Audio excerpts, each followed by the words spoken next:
नमस्कार मित्रांनो, तुमच्याकडे जर पिवळे किंवा केशरी रेशन कार्ड असेल तर हा व्हिडिओ तुमच्यासाठी खूप महत्त्वाचा आणि फायद्याचा सुद्धा आहे। कारण की मित्रांनो, तुम्हाला तुमच्या रेशन कार्डवरती अन्नधान्यासोबतच पैसे सुद्धा मिळणार आहेत आणि या व्हिडिओमध्ये आपण याविषयीच जाणून घेणार आहोत की तुम्हाला रेशन कार्डवरती किती पैसे मिळणार आहेत। तुमच्या रेशन कार्डवर जेवढ्या व्यक्तींची नावे असतील त्या सर्व व्यक्तींना वेगवेगळे पैसे मिळणार आहेत। जर तुमच्या कुटुंबात 2 व्यक्ती असतील तर किती पैसे मिळतील आणि जर तुमच्या कुटुंबात 3 व्यक्ती असतील तर किती पैसे मिळतील।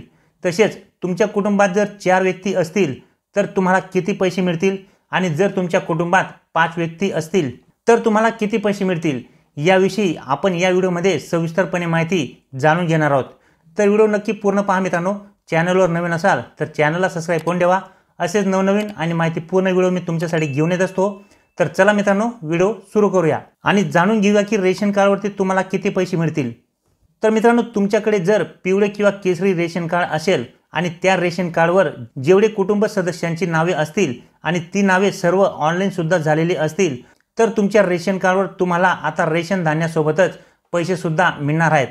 तर एका मेंबरसाठी तुमच्या रेशन कार्डवरती तुम्हाला किती पैसे मिळणार आहेत आणि एकापेक्षा जास्त मेंबर असतील तर प्रति मेंबर तुम्हाला किती पैसे मिळणार आहेत, चला याविषयी सविस्तरपणे जाणून घेऊया। तर मित्रांनो, तुमच्याकडे जर पिवळे किंवा केशरी रेशन कार्ड असेल आणि ते रेशन कार्ड हे ऑनलाईन सुद्धा झालेले असेल, म्हणजे तुमच्या रेशन कार्डवरती जेवढे नावे आहेत ती नावे सर्व ऑनलाईन सुद्धा दिसत असतील तर तुम्हाला तुमच्या रेशन कार्डवरती किती पैसे हे मिळालेले आहेत किंवा किती पैसे मिळणार आहेत हे जाणून घेण्यासाठी सगळ्यात आधी तुम्हाला तुमच्या मोबाईलमध्ये मेरा रेशन ही ॲप्लिकेशन डाउनलोड करून घ्यायची आहे। ही ॲप्लिकेशन मित्रांनो तुम्ही तुमच्या मोबाईलमध्ये प्ले स्टोअरवरून आरामात डाउनलोड आणि इन्स्टॉल करू शकता। ही ॲप्लिकेशन डाउनलोड केल्यानंतर या ठिकाणी तुम्हाला ही ॲप्लिकेशन ओपन करून घ्यायची आहे। ओपन झाल्यानंतर अशा पद्धतीने तुम्हाला ही ॲप्लिकेशन दिसणार आहे। प्रधानमंत्री गरीब कल्याण अन्न योजना असे तुम्हाला या ठिकाणी समोर नाव दिसणार आहे। त्याच्यानंतर या ठिकाणी ही ॲप्लिकेशन ओपन झाल्यानंतर या ठिकाणी तुम्हाला लॉग इन करण्यासाठी 2 पर्याय दिसतील। एक आहे बेनिफिशरी यूजर आणि दुसरा आहे डिपार्टमेंट यूजर। तर आपल्याला या ठिकाणी बेनिफिशरी यूजर म्हणूनच लॉग इन करायची आहे। आता लॉग इन करण्यासाठी या ठिकाणी तुम्हाला तुमचा आधार नंबर टाकून घ्यायचा आहे। कुटुंब प्रमुखाचा आधार नंबर टाकला तरी चालेल किंवा जो कोणी तुमच्या रेशन कार्डवरती रेशन घ्यायला जात असेल त्याचा आधार नंबर टाकला तरी चालेल। तर या ठिकाणी आधार नंबर टाकून घ्यायचा आहे। तुम्ही या ठिकाणी जो आधार नंबर टाकणार आहे त्या आधार कार्डला मोबाईल नंबर हा लिंक असणे गरजेचे आहे, कारण की या ठिकाणी एक OTP येणार आहे। तर या ठिकाणी आधार नंबर टाकल्यानंतर खाली जो तुम्हाला कॅप्चा दिसतो आहे तो कॅप्चा तुम्ही या ठिकाणी टाकून घ्यायचा आहे। आधार नंबर आणि कॅप्चा टाकून झाल्यानंतर या ठिकाणी लॉगिंग विथ OTP या पर्यायावरती तुम्हाला क्लिक करायचं आहे। लॉगिंग विथ OTP या पर्यायावरती क्लिक केल्याबरोबर आपल्या मोबाईल नंबरवरती एक OTP सेंड होणार आहे। OTP सेंड झाल्याचा मेसेज सुद्धा तुम्हाला या ठिकाणी पाहायला मिळेल, OTP सेंड सक्सेसफुली।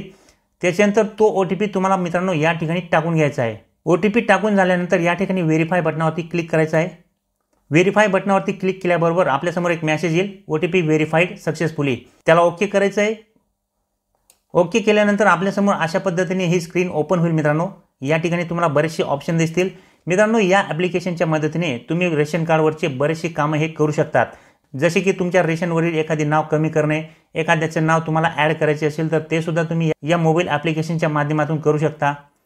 तसेच तुमच्या रेशन कार्डवरती तुम्हाला किती पैसे मिळालेले आहेत ते सुद्धा तुम्ही या ठिकाणी चेक करू शकता। तर ते चेक करण्यासाठी तुम्हाला या ठिकाणी खाली बेनिफिट्स रिसिव्ड फ्रॉम गव्हर्नमेंट अशा प्रकारे तुम्हाला एक ऑप्शन दिसत असेल तर त्या ऑप्शनवरती तुम्हाला या ठिकाणी क्लिक करायचं आहे। त्या ऑप्शनवरती क्लिक केल्याबरोबर आपल्यासमोर या ठिकाणी आपल्या रेशन कार्डवरती कोणत्या महिन्यामध्ये किती पैसे मिळालेले आहेत हे आपल्यासमोर या ठिकाणी येऊन जाईल। तर या ठिकाणी तुम्ही पाहू शकता मित्रांनो, एप्रिल 2024 मध्ये किती पैसे जमा झालेले आहेत ते सुद्धा या ठिकाणी देण्यात आलेले आहे। त्याच्यानंतर मे 2024 मध्ये किती पैसे जमा झाले आहेत, जून 2024 चे किती पैसे आहेत आणि जुलैमध्ये किती पैसे जमा झालेले आहेत अशा पद्धतीने या ठिकाणी देण्यात आलेले आहे। तर प्रत्येक महिन्याचे या ठिकाणी 686 अशा प्रकारे जमा झालेले आहेत आणि एकूण या ठिकाणी 2745 एवढे पैसे रेशन कार्डवरती जमा करण्यात आलेले आहेत। तर अशा पद्धतीने मित्रांनो तुम्ही या ठिकाणी तुमच्या रेशन कार्डवरती किती पैसे जमा झाले आहेत या मोबाईल ॲप्लिकेशनच्या माध्यमातून घरी बसूनच चेक करू शकता। तसेच मित्रांनो, आता हे पैसे तुमच्या बँक खात्यावरती कसे घ्यायचे आहेत, कसे तुम्हाला ट्रान्सफर करायचे आहेत याबाबत कुठल्याही प्रकारची अजून या ठिकाणी अपडेट वगैरे देण्यात आलेली नाही आहे। या बाबतीत जशी पण अपडेट येईल ती अपडेट आपल्या चॅनलवरती घेतली जाईल, त्यामुळे आपल्या चॅनलला सबस्क्राइब करून ठेवा। तर भेटूया मित्रांनो पुढच्या व्हिडिओमध्ये, तोपर्यंत नमस्कार।